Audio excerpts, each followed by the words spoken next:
Support और resistance को trade करके बहुत सारे लोगों का लॉस होता है। हो सकता है कि इनमें से एक आप भी हो, जिस वजह से आपने आज इस वीडियो को क्लिक किया है। मैं आपको बताऊंगा कि सपोर्ट एंड रेजिस्टेंस को यूज़ करने का सही तरीका क्या है, जिससे कि आप मैक्सिमम अपना जो प्रॉफिट है उसे बना सको। ठीक है।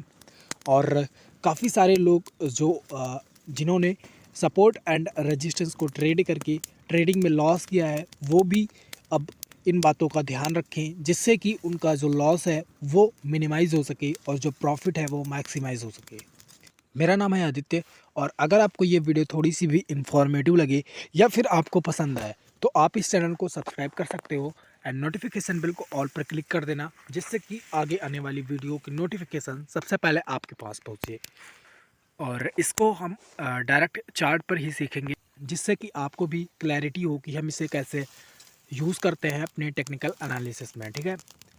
और मैं क्रिप्टो मार्केट यूज़ कर रहा हूँ, क्योंकि क्रिप्टो मार्केट जो है हमेशा लाइव होती है, चौबीसों घंटे आपको ये लाइव मिलेगी। अगर आपको अपनी टेक्निकल एनालिसिस को इम्प्रूव करना है तो ये मार्केट आपके लिए बेस्ट है।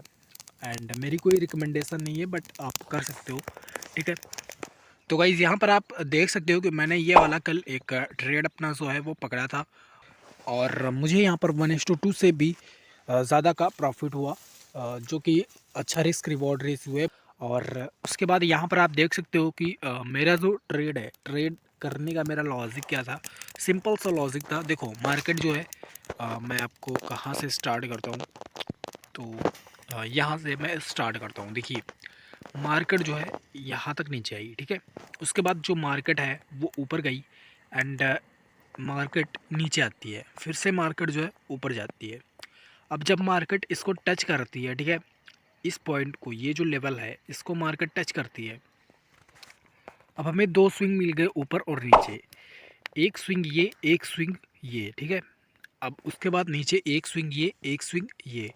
अब मैंने इसको एक लाइन से ड्रॉ किया है, क्योंकि मुझे पता है कि जो सपोर्ट रेजिस्टेंस होता है वो हमेशा जोन में होता है। सो रेक्टेंगल में मैंने इसे क्यों ड्रॉ नहीं किया है, क्योंकि मैं काफ़ी टाइम से ट्रेड कर रहा हूँ, तो मुझे सपोर्ट और रेजिस्टेंस के बारे में पता है। ठीक है, कि कहाँ से सपोर्ट एंड रेजिस्टेंस कैसे काम करता है।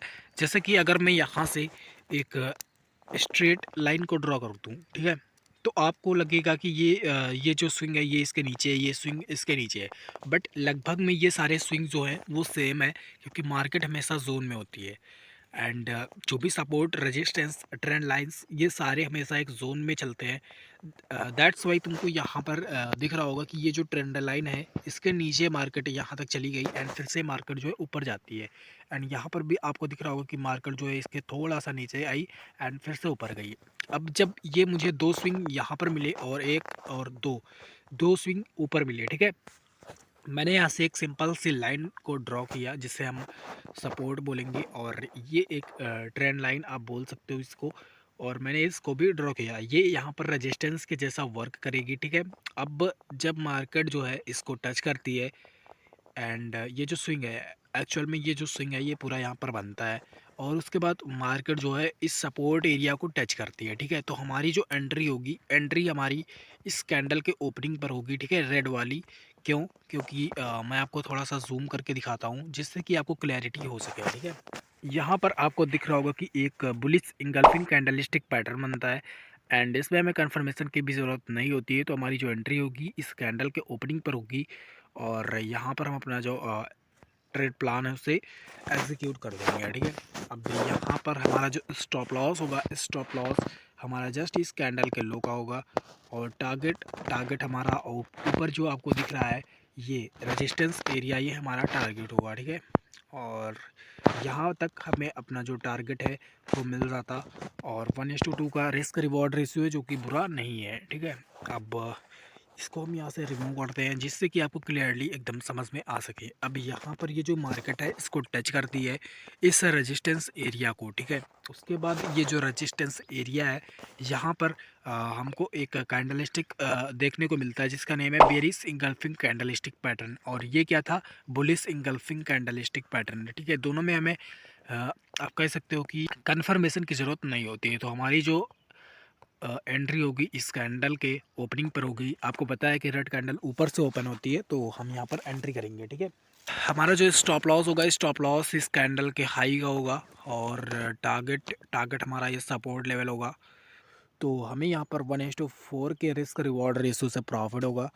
इतनी बात आपको समझ में आ गई होगी, इसमें कुछ भी डिफ़िकल्ट नहीं है। जो भी बिगिनर है, हो सकता है कि उसको थोड़ा कम समझ में आ रहा हो, बट धीरे धीरे प्रैक्टिस के ज़रिए उसे समझ में आने लगेगा। अब आप लोगों को यहाँ पर बाई नहीं करना है, ये जो सपोर्ट लेवल है क्यों बाई नहीं करना है, क्योंकि कोई भी कैंडलस्टिक नहीं बनता है। अगर कोई कैंडलस्टिक यहाँ पर बनता, उसका कन्फर्मेशन आता, तब हम लोग यहाँ पर अपनी जो एंट्री है वो बाई लेवल पर क्रिएट करते हैं, ठीक है, बाई करते हैं। और जैसा कि यहाँ पर आपको एक डब्लू पैटर्न नीचे दिख रहा होगा और काफ़ी सारे लोगों को हो सकता है ना दिख रहा हो, ये वाला एक डब्लू पैटर्न है और काफ़ी सारे लोग इसको ट्रेड करते हैं। एंड तो ये एक डब्लू पैटर्न है, इसको आपको कैसे ट्रेड करना है। अगर आप सपोर्ट और रेजिस्टेंस को ट्रेड करके इसको ट्रेड करते हो, आपको पैटर्न नहीं पता है, चार्ट पैटर्न नहीं पता है, उसका नेम नहीं पता है, उसके बारे में आप नहीं जानते हो, तो इसे कैसे ट्रेड करना है ये मैं आपको एक सिंपल सा लॉजिक बताता हूँ। देखिए यहाँ पर मार्केट जो है एक स्विंग बनाती है, स्विंग बना के ऊपर जाती है, ठीक है। अब जब मार्केट यहाँ पर अपना एक स्विंग बनाती है और स्विंग बनाने के बाद ऊपर जाती है, फिर से मार्केट उसी जोन में आती है। ये जो जोन है, जोन को हम किससे ड्रॉ करते हैं, रेक्टेंगल से, आपको समझाने के लिए, क्योंकि मुझे पता है तो मैं लाइन से भी ड्रॉ कर देता हूँ, क्योंकि मुझको थोड़ा सा एक्सपीरियंस हो गया है। एंड दैट्स वाई मैं जो है इसको लाइन से भी ड्रॉ करके समझ जाता हूँ। अब आप जैसे इसको रेक्टेंगल से ड्रॉ करते हो तो आपको काफ़ी ज़्यादा क्लैरिटी मिलती है कि कैसे आप इसको यूज़ कर सकते हो। जैसे कि यहाँ पर ये जो स्विंग है, स्विंग बना ऊपर गई मार्केट, एंड इस स्विंग में ये जो स्विंग है ये क्या है, एक सपोर्ट है, ठीक है। अब ये जो सपोर्ट एरिया है, यहाँ पर एक हैमर कैंडलस्टिक बनता है एंड इसका कन्फर्मेशन आता है, दूसरी कैंडल इसके हाई के ऊपर क्लोजिंग दे देती है, ठीक है। जैसे ही दूसरी कैंडल इसके हाई के ऊपर क्लोजिंग देती है, वो एक काफ़ी अच्छी ग्रीन कैंडल थी और हमारी जो एंट्री होगी वो लगभग इस कैंडल के ओपनिंग पर होगी, ठीक है। अब यहाँ पर हमारा जो स्टॉप लॉस होगा, आप चाहो तो ये जो जोन है इसके नीचे का भी ले सकते हो। इनफैक्ट आप कैंडलस्टिक को ट्रेड कर रहे हो, देन आपका स्टॉप लॉस इस कैंडलस्टिक के लो का होगा, ठीक है। और आपका जो टारगेट होगा, मिनिमम टारगेट आपका ये वाला स्विंग होगा। और जबकि यहाँ पर आपको रिस्क रिवॉर्ड रेशियो अच्छा नहीं दिख रहा है, 1:1 के करीब है, तो हम क्या करेंगे, अपना जो रिस्क रिवॉर्ड रेशियो है 1:2 कर लेंगे, ठीक है। अब 1:2 आपको अपना जो रिस्क रिवॉर्ड रेशियो है वो मिलता है। और इनफैक्ट आप अगर ध्यान से देखो, अगर आपको चार्ट पैटर्न की नॉलेज है, तो यहाँ पर आपको पता चलता है, जो मैं ड्रॉ कर रहा हूँ इस लाइन के आसपास, इसे क्या बोलेंगे, नेक लाइन। इस नेक लाइन पर आपको पता चलता है कि ये जब ब्रेक होती है तो ये एक डब्लू पैटर्न है, और डब्लू पैटर्न पर हम जब एंट्री लेते हैं तो हमारा जो टारगेट होता है, तो ये पूरा इतना बड़ा स्विंग हमारा जो टारगेट होता है वो हमें मिलता है, ठीक है, ऊपर। अब यहाँ पर हम अपना जो टारगेट है इतना बड़ा, जब ये पैटर्न जो है कंफर्म हो जाता है कि डब्लू पैटर्न बना है या फिर डबल बॉटम चार्ट पैटर्न बनता है, तो हमें जो अपना टारगेट है वो कहाँ तक लेना चाहिए, उसी हिसाब से जब हम यहाँ पर ट्रेड करते हैं, तो यहाँ नेक लाइन से बॉटम तक हम अपना ऊपर जो टारगेट है वो डिफाइन करते हैं और इतना ही टारगेट हम लगभग लेते हैं, तो हमारा जो टारगेट होगा वो लगभग इतना बड़ा हो जाएगा। और आपने क्योंकि इसे बॉटम से पकड़ा है, तो जिसने भी इस चार्ट पैटर्न को ट्रेड किया होगा, आप उससे ज़्यादा ही प्रॉफिट बना के मार्केट से निकलोगे। तो यहाँ पर आपका जो रिस्क रिवॉर्ड रेशियो 1:3 के समथिंग है। एंड आपको ये रिस्क रिवॉर्ड रेशियो क्यों मिला, क्योंकि आपने प्रॉपरली इस सपोर्ट एरिया को ट्रेड किया। अब कुछ लोग क्या करते हैं, कुछ लोग इसको एक लाइन से ड्रॉ करते हैं, जैसे कि मैंने इसको रेक्टेंगल से ड्रॉ किया है, बट कुछ लोग इसको लाइन से ड्रॉ करेंगे ऐसे, ठीक है। और वो देखेंगे कि मार्केट जो है इस सपोर्ट एरिया पर आई ही नहीं, और इस सपोर्ट को मार्केट ने टच ही नहीं किया, और मार्केट जो है ऊपर चली गई, और उनका जो ट्रेड है ये मिस हो जाता है, जो कि काफ़ी अच्छा ट्रेड था। तो कोशिश करो आप कि हमेशा जो सपोर्ट है, रेजिस्टेंस है, ट्रेंड लाइन है, इसको एक रेक्टेंगल के एरिए में ड्रॉ करो, जिससे कि आपको पता चलता है कि मार्केट जो है थोड़ा बहुत नीचे से भी ऊपर जा सकती है, और मार्केट उसको ब्रेक करके भी ऊपर जा सकती है, या फिर ऊपर, अगर ऊपर जा रही है तो नीचे भी जा सकती है, ठीक है। एंड ये चीज़ें आपको समझनी होती है। और मुझे लगता है कि आपको भी थोड़ा बहुत समझ में आ रहा होगा। अगर आपको थोड़ा भी समझ में आ रहा है, 1% भी, देन अच्छी बात है। आप लोग जब प्रैक्टिस करोगे तो आपको काफ़ी अच्छे ट्रेड्स भी मिलेंगे, ठीक है। और मैं आपको एक चीज़ बता दूं कि जो लोग लाइन से सपोर्ट और रेजिस्टेंस को ड्रॉ करके ट्रेड करते हैं उनका मैक्सिमम लॉस किस तरह से होता है वो मैं आपको यहाँ पर दिखाऊंगा। तो यहाँ पर मान लो कि मार्केट आती है, एक स्विंग बनाती है, ठीक है। इस स्विंग को वो क्या करेंगे, एक लाइन से ड्रॉ करते हैं। अब जब वो इस स्विंग को लाइन से ड्रॉ करते हैं तो उनको पता है क्या दिखता है, उनको दिखता है कि ये जो सपोर्ट है वो ब्रेक हो चुका है, आई मीन ये जो रेजिस्टेंस है वो ब्रेक हो चुका है। कैसे, ये मान लो कि मार्केट जो है अभी लाइव चल रही है और ये जो रेड कैंडल है यहाँ तक अभी मार्केट जो है नहीं आई हुई है, यहाँ तक अभी मार्केट जो है नहीं आई हुई है। ये वाली जो ग्रीन कैंडल है ये बन रही है। जब ये कैंडल इसको ब्रेक करते, ये जो इसकी विक है, ठीक है, जब विक बनती है ना तो मार्केट एक ग्रीन कैंडल यहाँ पर बनाती है। ये एक ग्रीन कैंडल, इतनी बड़ी ग्रीन कैंडल जब यहाँ पर बनती है तो काफ़ी सारे लोग यहाँ से बाई करते हैं और बाई करके अपना जो एसएल है यहाँ पर रख देते हैं या फिर यहाँ कहीं पर रख देते हैं। एंड क्या होता है, सडनली उनका जो स्टॉप लॉस होता है वो हिट हो जाता है, ट्रेजर हो जाता है, आप कह सकते हो। तो ऐसा क्यों होता है, क्योंकि वो सपोर्ट को या फिर रेजिस्टेंस को जोन में नहीं लेते हैं।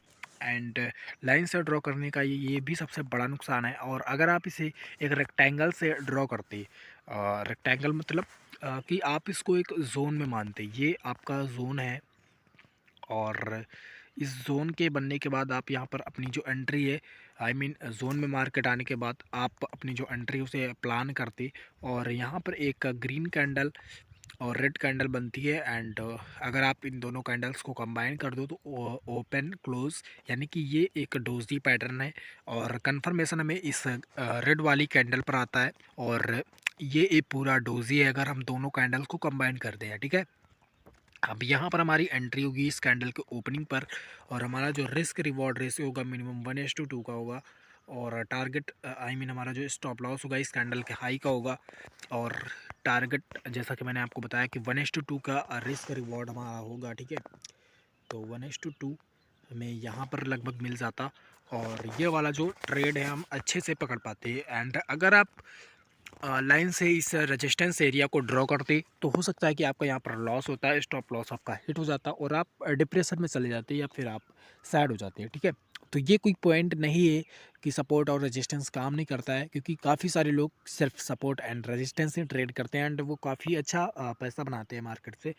तो आज से ही प्रैक्टिस चालू कर दो सपोर्ट और रेजिस्टेंस को ट्रेड करने की, क्योंकि आगे आपको ये काफ़ी ज़्यादा हेल्प करेगा अगर आप कुछ भी सीखोगे, एसएमसी हो, आई तो आगे आपको ये काफ़ी ज़्यादा हेल्प करेगा आपके टेक्निकल एनालिसिस में।